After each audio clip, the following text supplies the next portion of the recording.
Hey guys, welcome to the OBR Weekly. I'm Barry. Yeah, right there, that's Fred, the legend, here to talk Browns football a day after they lost to the Pittsburgh Steelers, 27-14. We're here to answer your questions and comments. How you doing, Fred? I'm doing okay. Well, that is good to hear. That's good to hear. Doing better than the Browns are today. Um, as 50 always, degrees, 50 degrees in December. I'll take it. absolutely, absolutely. Um, All right. So, as always, the usual disclaimer heading into this program. We're powered by your comments and questions. Quincy left a few over for us, so we're going to start with those. But please hit us up with your comments and questions in the YouTube and Twitch chat rooms, and give us something useful to discuss. We would appreciate it. And we're really powered by your comments and questions. We want to talk about what you want to talk about rather than any sort of predefined topics that serve our particular agenda. So hit us up in the chat rooms, and we will take off from there. So let's start off with a couple that were left over by Quincy when he and Jacob had to take off. Chef Brian K asked, "How can we have any confidence of playoffs in 2025 when we need to build in the draft and can't afford any serious free agents?"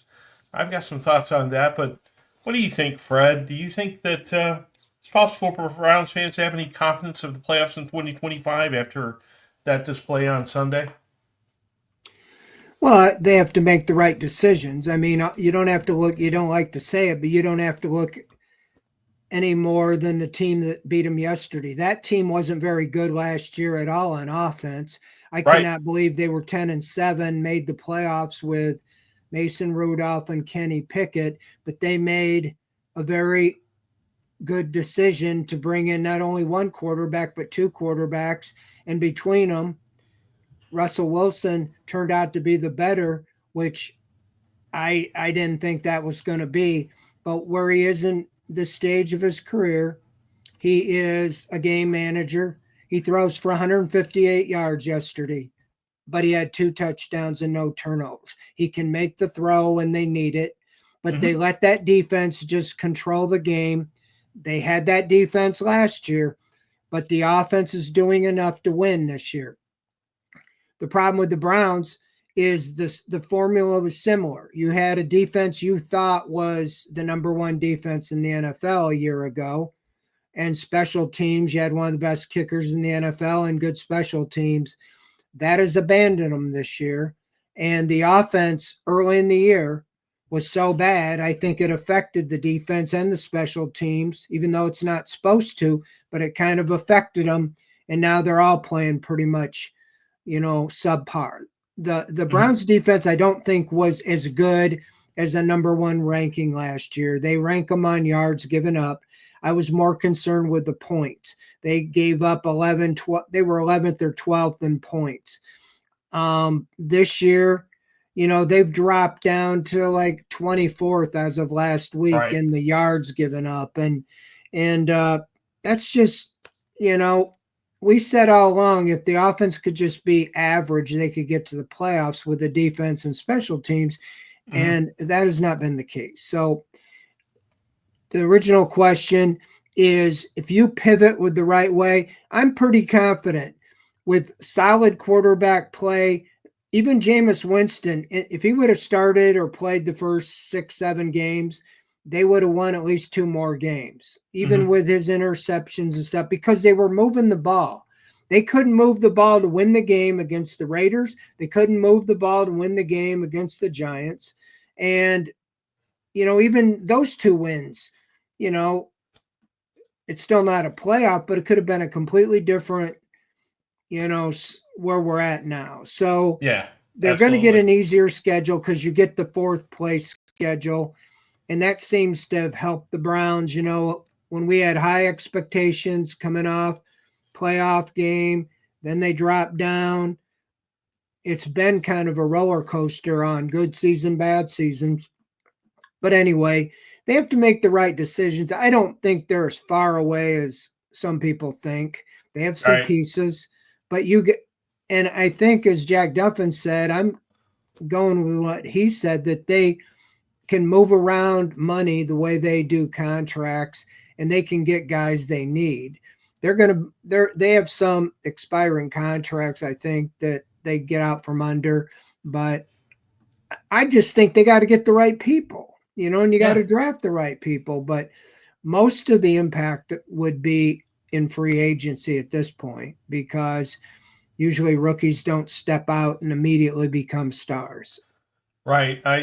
I hope Chef Brian hits the OBR.com and reads Jack's stuff, because Jack knows more about the salary cap than, take all the radio show hosts and streaming podcasters and put all those people together and combine their salary cap knowledge. It's about 1/10 of what Jack Duffin brings to bear in terms of what he knows about the salary cap. And he's talking about what this team can and can't do next year with the salary cap. And it's more than what these people panicking and running around like chickens with their heads cut off this morning, or today after the Steelers game are saying, with their doom and gloom and whining about what this team is going to look like in 2025. This offseason is going to be a better story, I think, than a lot of people are painting it as after yesterday's loss. So please hit the OBR. Listen to Jack Duffin. He will tell you exactly what can and can't happen in terms of signing any serious free agents this next year, and it's not as bad as some folks will make it seem at this point in time. Fred, just to follow up to your question or to your comment about the defense, statistically, they're not looking nearly as good as they did last year. But don't you think something part of that has to do with the way that the offense played? This year, the defense would look good for the first couple of series, but after Watson taking this team to 4 straight 3-and-outs, the defense finally buckled, and would give up a touchdown and stuff like that. It just seems to me like the defense's stats are somewhat worse because of the offensive ineptitude, particularly early in the season. Well, I do think it wore them down. Case in point, yesterday, I was tracking it. They had 3-and-outs on 4 of the first 5 defensive drives. I mean, 3 plays, punt. And one of them, they had a penalty, or another one, they had like a 9-yard run on first down. They still forced a 3-and-out. The one that they didn't was when the Browns let on downs or let a punt return get back to the Cleveland 36. So they had a short field. They only went a few yards, but they kicked a field goal. And then the Watson interception. I mean, Right. It just seemed like the floodgates opened or began to open after that interception, because they got the ball in 31. They had them off the field to kick a field goal, and Newsome, I think it was Newsome, gets a pass interference penalty, gives them a first down on a 3rd and long, and they threw it incomplete. I don't think it even been a catchable pass, but he grabs the guy or doesn't turn around, and then they get a touchdown. But then you get your kicker, you drive 12 plays all the way down before the half and thinking, okay, you didn't get the touchdown, but at least you make it 13-10, knowing you get the ball. You miss the field goal, takes all the starch out of that drive and moving the ball. You get the ball second half, you get a 56-yard kick return. You move down, you throw the ball to the 1-yard line complete, but they call pass interference on Mike Woods, and that negates it. So then you have to kick a field goal. He misses another one, and instead of it being 13-13, it's 13-7. Before a blink of an eye, it was 27-7, because it was just like, okay, we're done. Yeah. And that, I do think that plays into it. Defense was on the field quite a bit, and they were getting worn down by the running backs. It wasn't so much in the passing game, other than they made a few plays, keep drives going. But Um, that happened early in the season. That's what I was saying. I'm saying the defense was playing well enough to win. If the offense would have scored 21 points in all the first 6, 7 games, that's not a lot. They would have won 2, 3, 4 more games, and they didn't.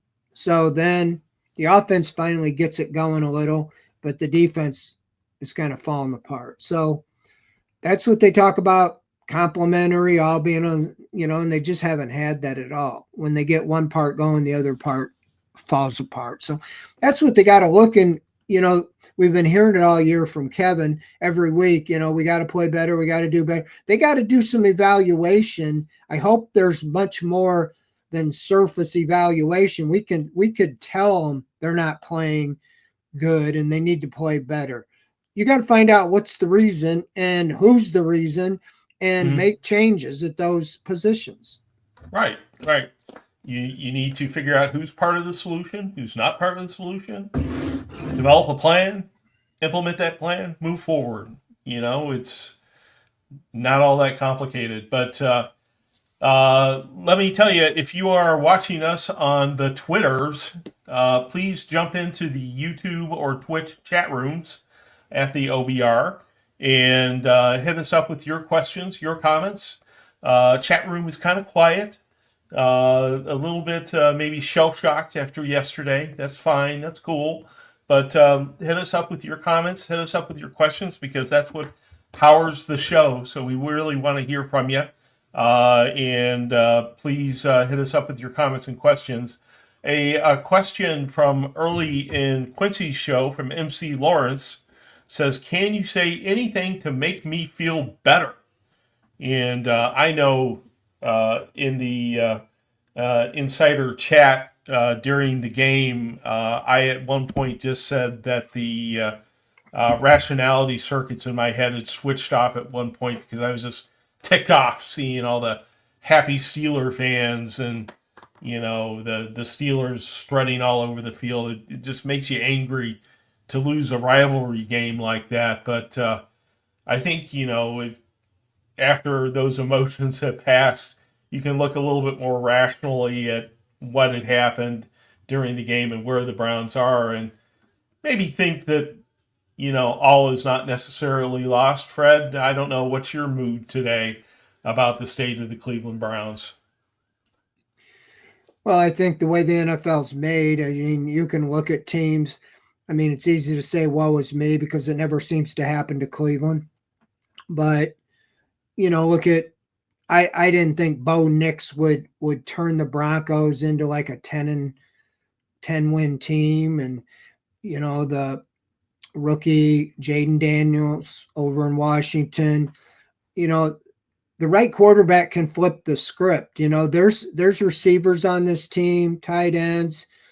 You might need some help on the line, but I think we've seen just with good quarterback play, I think everybody would sign up for a quarterback in 6 games to throw for over 300 yards. That's his average if he didn't throw the interceptions. I mean, that's a big if, but I mean, it's been, for the most part, much more enjoyable. You feel like you have a chance. You didn't feel like you had a chance in like the first 6, 7 games. It was just like terrible offense. I mean, the offense was 32nd passing. They moved up to 13th last week. Now, they didn't do a whole lot yesterday, but, so I guess what I'm saying is I don't know if Winston's the answer or not. I don't know if DTR is an answer. I don't know if there's anybody in the draft. But I don't get paid millions of dollars to make those decisions. We've just watched it since 99 or even before that they just can't get the right guy. They think they do, but something here goes wrong or there or whatever. So the hope is you get a competent, just somebody that can not make mistakes. I watched Herbert last night. That team was terrible last year. They get a new coach. They get, because they had the quarterback. They're a good team now. And I think he's only thrown like 1 interception. That's the difference, is not making mistakes when the game's on the line. And I don't know who that is. look at Sam Darnold. Everybody thought that guy was a stiff, and now he led a team to like 10-2 so far. So I don't know. That's the guy I like coming out of the draft. But then I thought, well, I must not know what I'm thinking because he's been so bad for so long. But sometimes Right. guys just mature later on. And you would think in their mind, they go, okay, I know not to turn it over. Just be smart enough to turn that switch off and not make the throw. And Right. that's with Winston. I don't know if he can be broken of his habit. Um, you would think. You would think when you're matured and 30s, but I don't know. I looked in that story I wrote, Rich Gannon, Jim Plunkett. These are guys that were journeyman forever, but the last 5-8 years of their career, I mean, Plunkett became a Hall of Famer and he was the number one pick, but he was nothing for about 10 years. And then last 8 years of his career, 2 Super Bowl wins. And, so there's guys out there. I just don't know what direction would get you to be relative next year. I don't think you can count on a rookie stepping in and being ready to go. So who could you go with? You go back to Jacoby Brissett, he actually outplayed Watson when he was here. Flacco outplayed him. Winston's outplayed him. So it's been a low bar, but I don't know if you can get the guy that's going to be the answer long term in the offseason. Right. Right. Well, I have some, thoughts in terms of this, and I say this as a practice watcher of Cleveland Browns late season death spirals. I've seen a lot of them since 1999. We started the OBR back in the mid 90s under a different name, and finally became the OBR in 2006. But we watched a lot of Cleveland Browns death spirals, and let me tell you, this team is still out there trying. They're out there playing. They're out there playing hard.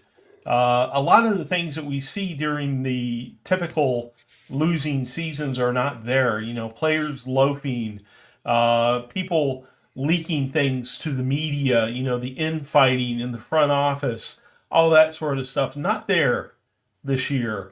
Andrew Berry is not Ray Farmer. Kevin Stefanski is not Mike Pettin. I have more faith in these guys than I've had in some of the past administrations, despite the fact that this is a losing season and we can't candy coat it, to say that it's been great. Obviously, the Watson experiment was a disaster. The offensive line has deteriorated faster than we expected. We can't blame it all on injuries. We can't do that. There were mistakes made for sure. But I have more faith in this front office, this group, than I had in most of the administrations during most of those losing seasons. And I think that the problems that the team has are fixable. This morning when I wrote the Newswire, I just was reading the titles and the articles from the media, and it was all doom and gloom, and this is the end, and there's no hope, and all this sort of stuff. And I think that's just doing a disservice to Browns fans, putting them in, this sort of we're in this endless gorge of doom, mindset. I don't think that's necessarily where we are. I know we're in a bad spot, but I don't think that's necessarily where we are as a franchise, the Cleveland Browns at this point. But that's just my opinion. I think a quarterback, not easy to find. Obviously, this team's been trying for 26 years, but a quarterback will solve a lot of problems if they can answer that question during the offseason. Speaking of Jack Duffin and speaking of the Orange and Brown Report, we have a 50% off sale on the VIP subscriptions. And if you're curious, that's sort of how we put on all these programs here on the OBR streaming network. That's how we make our money. VIP subscribers get all kinds of great additions. If you go to the OBR.com, there's Ask the Insiders, which you see up on the screen now. You can get all your questions answered. Lane Atkins posts there. He answers questions day and night. He is worth the price of admission by himself. You get all the VIP stories on our site and across the 24/7 network.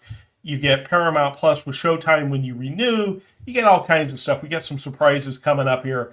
It is just, it's worth your money to go in and get the inside information that we have at the Orange and Brown Report.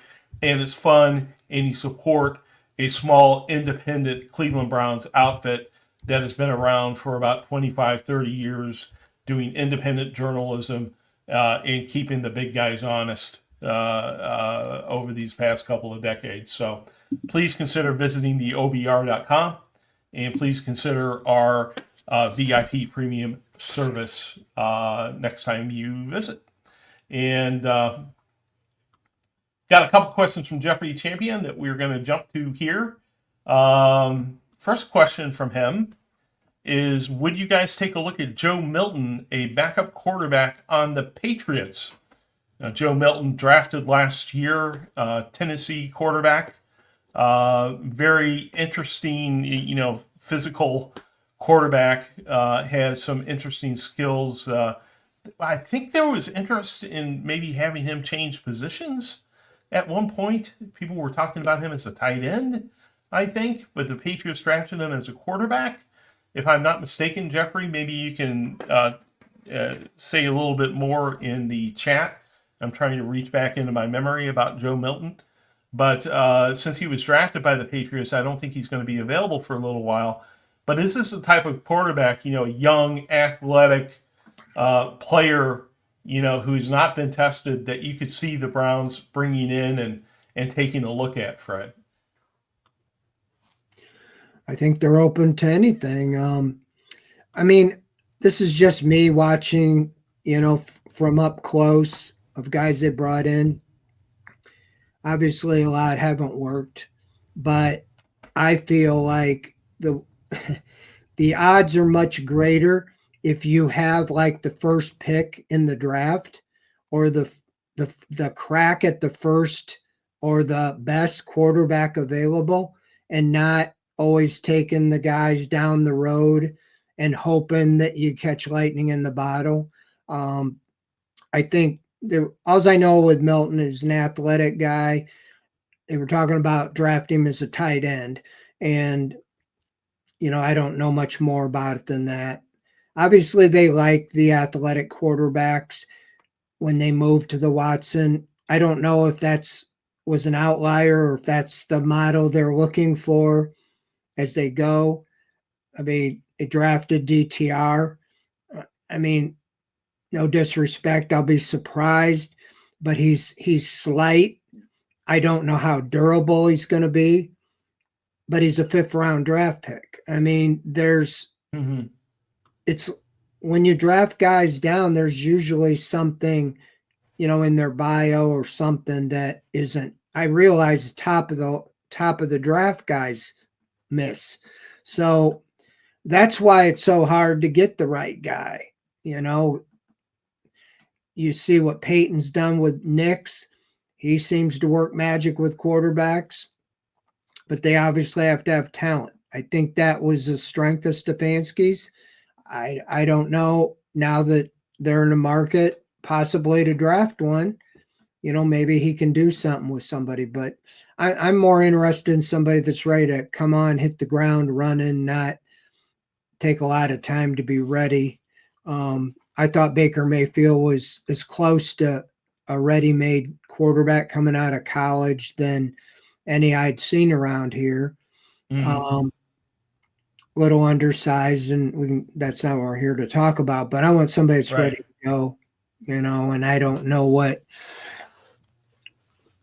Milton, I don't think he's played a whole lot this year, so I don't know how soon he'd be ready to play. Right. As Jeffrey points out here, he has big arm, known for accuracy issues, and so, the question is whether he fits into the Stefanski type of offense. Jeffrey also asks about Cooper Rush, the backup Dallas quarterback, who he has done okay this year.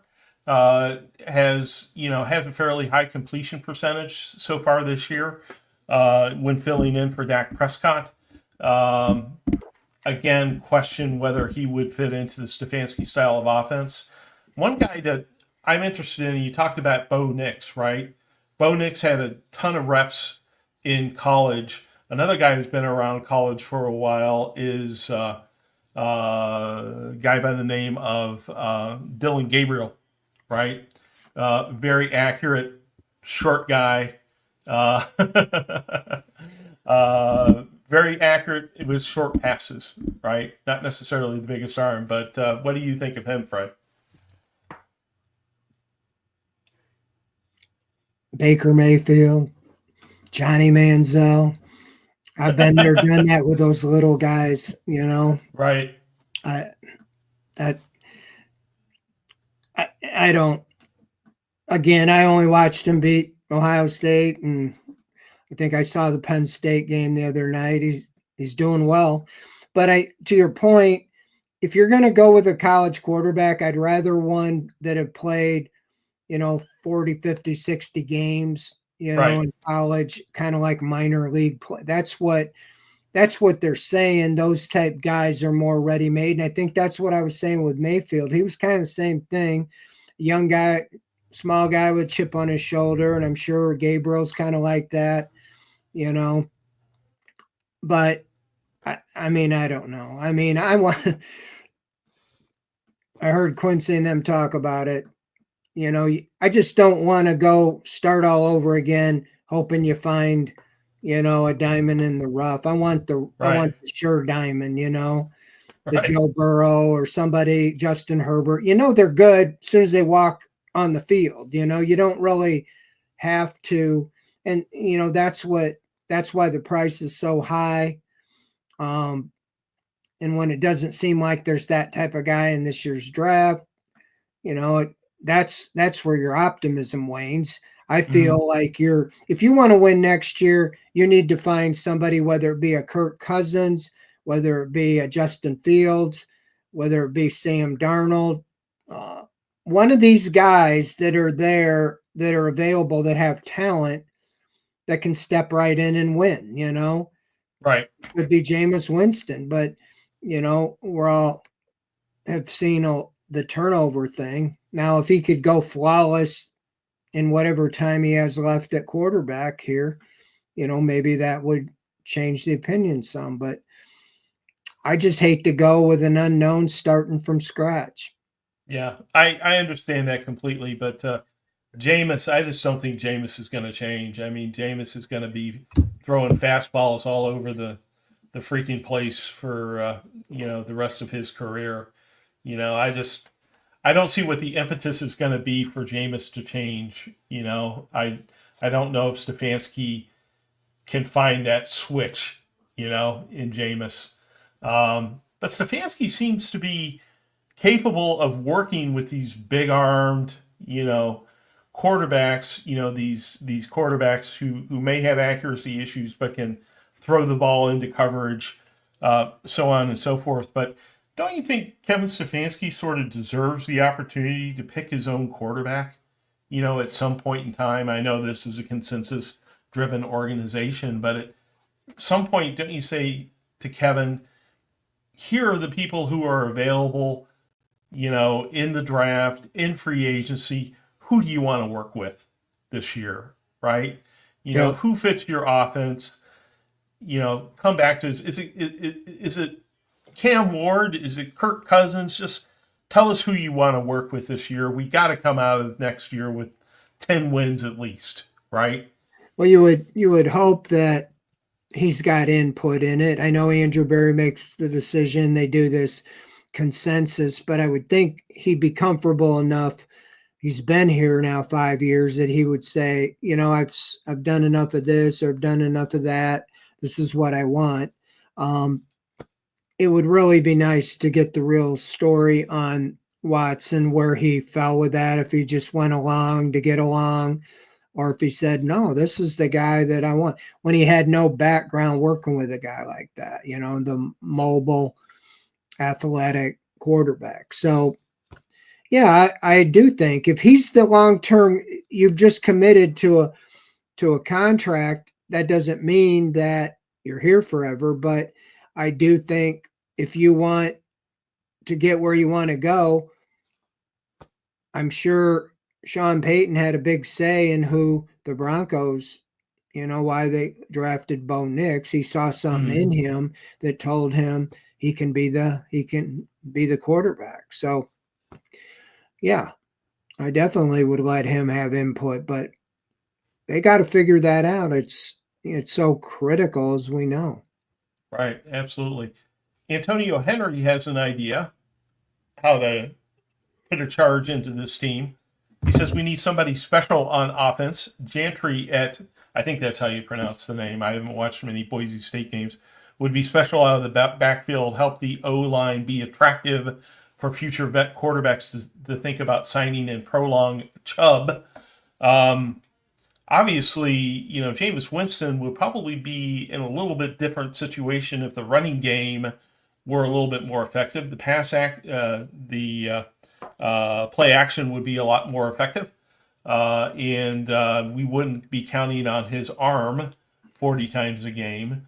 What do you think about adding a running back high in the draft, Fred? Well, I don't know how high they'll add one, but I am pretty sure they will add one. And this is supposed to be one of the deepest drafts for running back. So Mm-hmm. I really think that, Nick Chubb was here before. He's a special player, but I think the commit Andrew Berry, his type of approach with running back is going to be more of the Jerome Ford, fourth round, fifth round, third day type guys. And whether you agree with that or disagree with it, that's just, I think they feel like they can get a committee.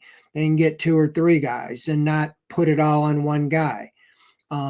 I do think, to your point though, that the running game has really hurt Jameis Winston. He We talked to him about that. Why was you so successful in New Orleans until he blew out his ACL in those 7 games? If you look in 2021, he was 5-2 as a starter. He threw 14 touchdowns to only 3 interceptions. Seems like an outlier with Jameis Winston. He said we had a good running game and we were moving the ball on the ground and the play action pass worked well.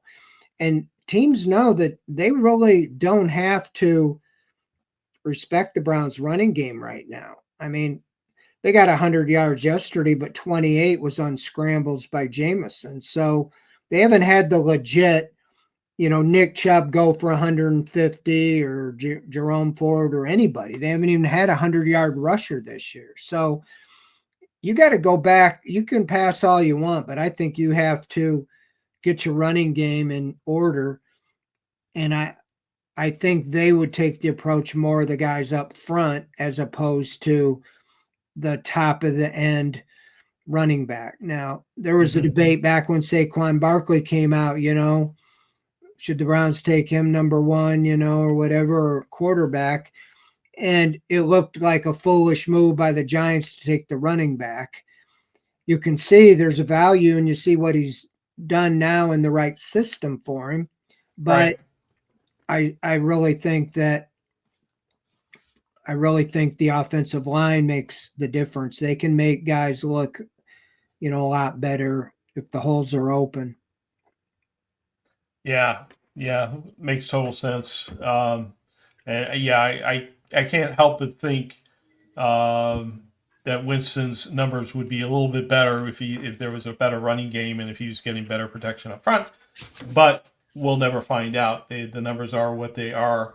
Um, but I just, boy, where that running back is going to go in the draft, which appears to be in the, you know, based on my limited understanding. There's a At guy I just happened to catch Arizona State the other day, and there's a guy who mhm, reminded me of Peyton Hillis, or I won't say Don the bowling ball Nottingham from Kent State. Nobody remembers him, right, but let's say Peyton Hillis.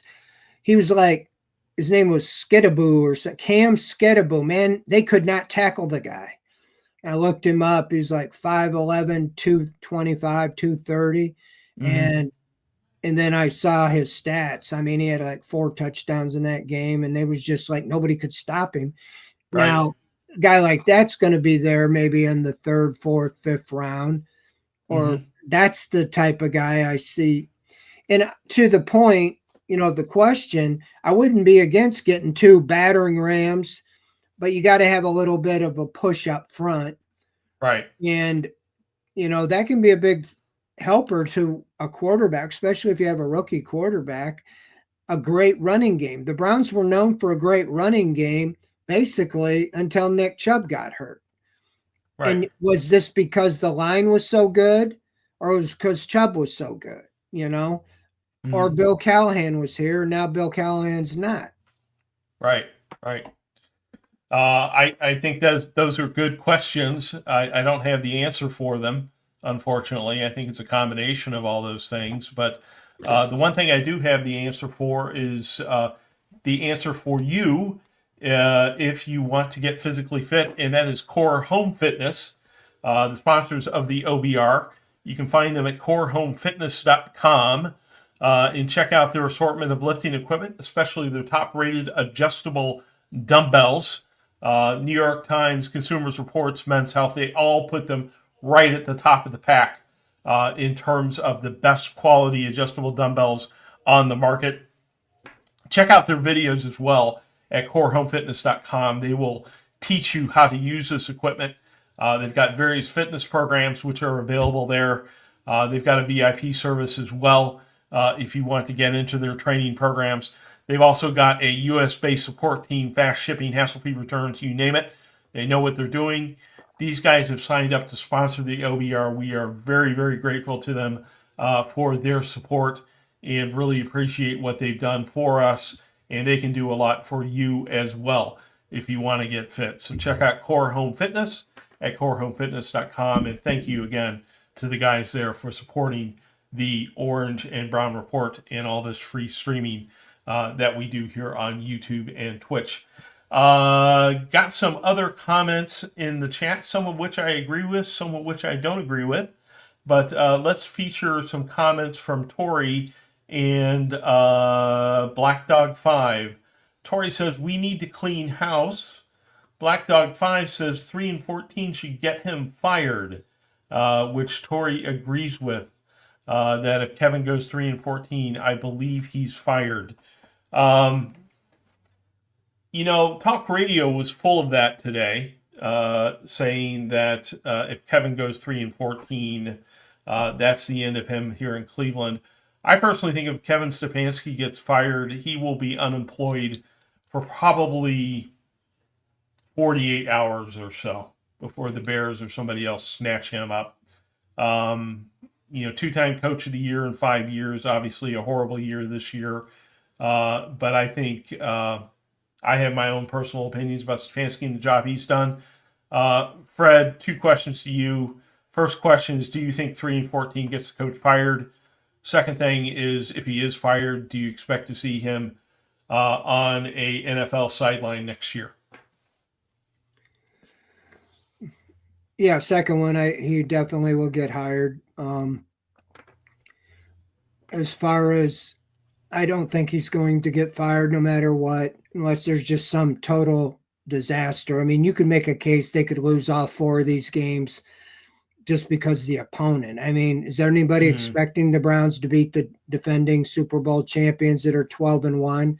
Now they clinched. I don't know if they're going to lay down and let the Browns beat them. Then they play on the road the Bengals and the Dolphins and the Ravens. That game could mean something for them. I don't think they're going to lose them all. But if they did lose them all, I still don't think they would fire him. I think if they were going to fire him, they would have done it, at the bye or shortly thereafter. They have a guy right now in the building, Mike Vrabel. It would have been ideal time to make him the interim coach and let him play out and see how it goes the second half of the season. But I don't think they have that on their mind at all. Last week, Jimmy Haslam doesn't come around a lot, but he came out and he came over and talked to the reporters during practice, and he was pretty relaxed and wasn't about football. But I don't see a guy with a demeanor. I've been around a lot of owners that are not personally being with them, but what I mean is when they're in the death spiral that you would call it, and they're going to fire the coach, you don't see him anymore. He's Right. out at practice. He's walking around talking to Stefanski and all that. So I I don't know. I think there's going to be some changes, but I don't think it's going to be at the very top. It could be coordinators on down. Yeah, I do think that there are some coordinators who and assistant coaches who are certainly at great risk at this point. I don't think it's Stefanski, and I think you can certainly make the case, and a lot of people have in our forums. There's a whole thread on that running back that you mentioned as well, Fred. But I wrote my piece this morning, sort of saying that I think Stefanski has the train on the track still, despite the record. And people responded saying, just 3-11. What else can you say? 3-11, right? You're judged on the bottom line, and people can say that. You can make that argument, and that's a legit argument. 3-14.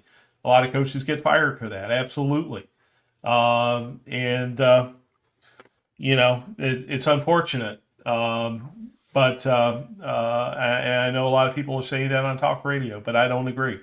The I most don't think you fireable fire. offense with Stefanski was he said it was his decision to keep playing Watson. If he truly was out on the limb and nobody else in the office, I'm talking ownership, nobody else wanted to keep him going, Mhm. then he should be fired for that. But I have to think they were all on the same opinion because I don't believe that for a second, that he was alone in that decision. That it well, was yeah. just So him. that's what I'm saying is he's kind of stubborn. He never changes quarterbacks for whatever reason. I don't know if he'd ever changed if Watson wouldn't have got hurt. Yeah. But if you even just did the baseball analogy and pull the starting pitcher and put in Winston 2 or 3 times, he might have been able to provide that spark to win a couple of those games earlier in the season. And then you can come back to Watson, start the next week, and you have that option instead of just letting them lose and bury themselves 1-6. I mean, that was the season right there. And if that was all on him, that would have been enough to fire. But as you said, I think they were all in agreement that we need to play Watson. I don't think it's so much the money. We need him to play his way out of this Right. into the guy. Someday it's in there. He's got to just play enough to get it out and get his mojo back, whether he Right. ever would or not. Well, they need to reach a definitive conclusion on Watson. I think they did reach a definitive conclusion on Watson that he's not the answer. I don't think that anything that's happened since the injury would have changed that in terms of his relationship with the team. And so long. I think that's over and done with at this point. Um, Black Dog 5, another comment, one that I agree with more. I'm not as definitive as Black Dog 5 is on this, but it's something that we should certainly consider is drafting the best offensive lineman. I think that the offensive line needs a lot of work, and the Browns should certainly be considering offensive line with their top pick. What do you think, Fred? Yeah, I don't know if the top pick just depends. I mean, yeah, Joe Thomas, I saw him like the best tackle, Pro Bowler every year. They never won squat with him. Um, it just depends on what's there. I mean, and what you think you have with DeJuan Jones, at left tackle. Usually, I would say if there's a premier left tackle and you have a chance to get him, like you did in 2020, and it was the 10th pick. There was some taken ahead of them, but they chose Jed Wills, and they're probably moving on from him. So I don't know. I haven't seen enough of Zach Zinner. He should be a great pick, a third round pick, captain of the national champion team from Michigan, steamrolled, a lot of off, just the way they played. Luke Whippler from Ohio State, both those guys haven't played much. One's on injury reserve, so you haven't seen him at all. DeJuan Jones. I mean, that's the evaluation process, but they definitely need help. I just don't know if that's the number one priority is whoever the best, because you can get guys like Joe Batonio, guards and centers, the best ones in the draft are available, at the end of the first round or top of the second round or whatever.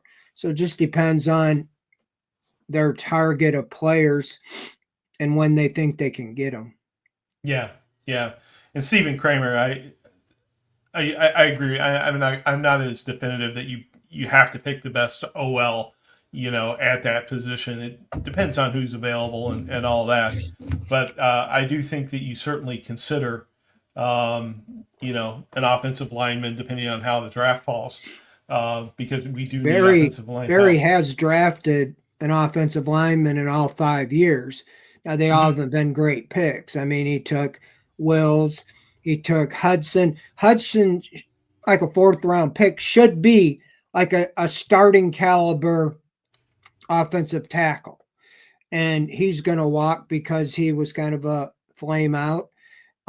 They took Whippler, took DeJuan Jones. They all haven't been great. They took Forbes, I think. They took Deaton, Nick Harris. Right. You hit on some, you missed on some, but so I do think they feel that offensive line is a priority.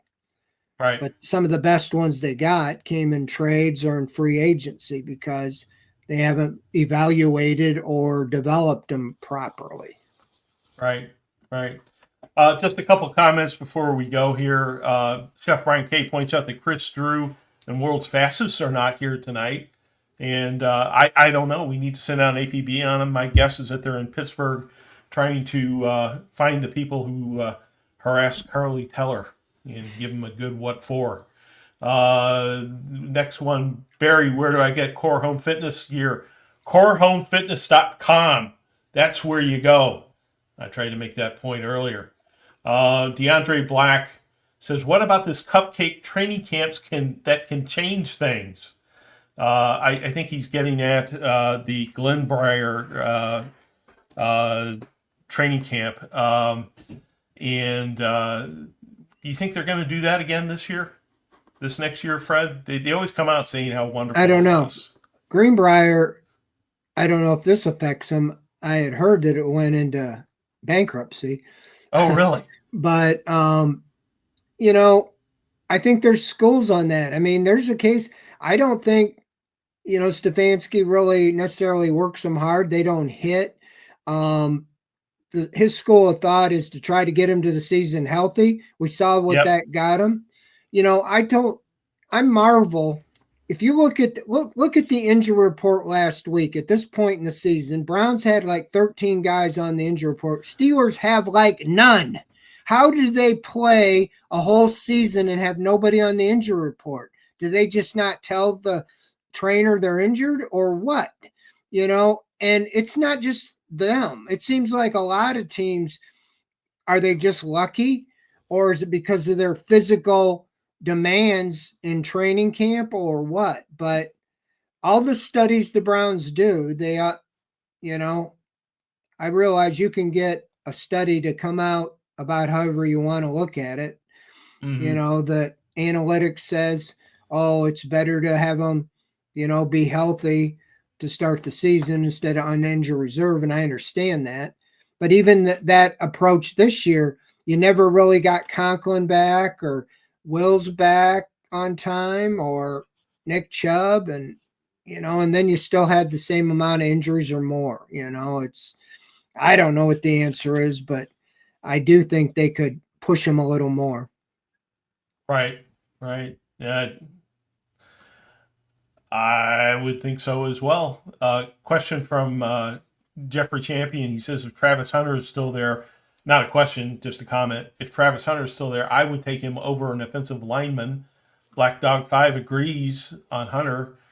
We're not in draft mode really quite yet. We're still in regular season mode, but I think that there is some questions about Hunter, just in terms of whether he's going to be built for, the NFL that will come up during the draft evaluation process. I think there's going to be debate on him. I haven't studied him much either, just casually, but it would remind me of a Deion Sanders as coach. Is when he came out, great cornerback and wide receiver, played them both, was able to play them both. Mm-hmm. But Deion as a cornerback made it the Hall of Fame. He's never known for his tackling, his coverage, and just take on him, grab him by the jersey and wrestle him out of bounds. And that's one thing Denzel Ward, the reason I think he's injured so much, because he never is really gotten over that. Quit trying to tackle the 250-pound tight ends coming right at you. Just grab them by the jersey and try to throw them out of bounds. And so that's what those guys have to do. But I know Andrew Berry values premium positions, and cornerback and wide receiver are premium positions. If the guy can play two or even just one well, I'm sure he'd be considered, because they've also taken a cornerback, I think, every year in his draft. Yep. That's what he said. You can't have enough corners. Keeps taking them. And I agree with that. MJ Emerson, they can say all they want. He never turns around. Every time they throw it his way, he runs into the receiver because he doesn't know where the ball is, and I'm not coaching. I'm just watching it. I'm like, what are you doing? Right. Oh, well. All right. Well, 9:00. I think it's time to go see the Bengals get slapped around. I don't know. Somebody's got to slap them around. It's Monday night, so it's time to do that. World's Fastest Fat Man is here, asking if we can fire everyone. Now's the time. We lost to the Steelers. This is when we usually fire the coach. If we were going to fire Stefanski, now would be the time, right, Fred? The away game against the Steelers. Usually it's the last game in Pittsburgh. About 6 times, I think, over there they fired the coach. He has that going for him, that it wasn't the last game. But, yeah. That's the that's the sign. I don't think it's going to happen. Nope.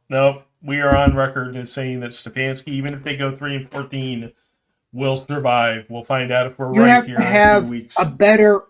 You have to have an upgrade, not only coaching but players. I hate this. Fire the guy and then hope you can find somebody. And you go, hey, Barry, you want to be the coach? Oh, okay. Hey, you want to? And they get the 5th, 6th choice, like Mike Patton. Right. He was like the 5th, 6th, 7th. Rob Chudzinski. You got to have, and you got a quarterback mess here. I mean, Jim Harbaugh, all you want to say, I knew he was going to go to the Chargers because they had Justin Herbert. Exactly. You knew you get that they would bounce back, and that's where they're at in his first year. And, that isn't here. So you better have something. So you better have somebody that is going to be better. And some people might think Mike Vrabel's the answer. Well, he's in the building now. And that's why I said, if you were going to make a move, maybe they don't think the same way that I would. But, yeah, that's why I don't think a move's coming at coach or general manager. Right. I agree with you, but we shall see. Well, we're going to wrap it up for tonight. Thank you for being here. I appreciate you hanging out with us tonight. We will be back again next Monday at 8:00 or so, somewhere around there, with another edition of OBR Weekly. Thank you, Mr. Greetham, for your insight, as always. Always appreciated. And we will see you all next Monday night. Good night, everybody. See ya. Thank you.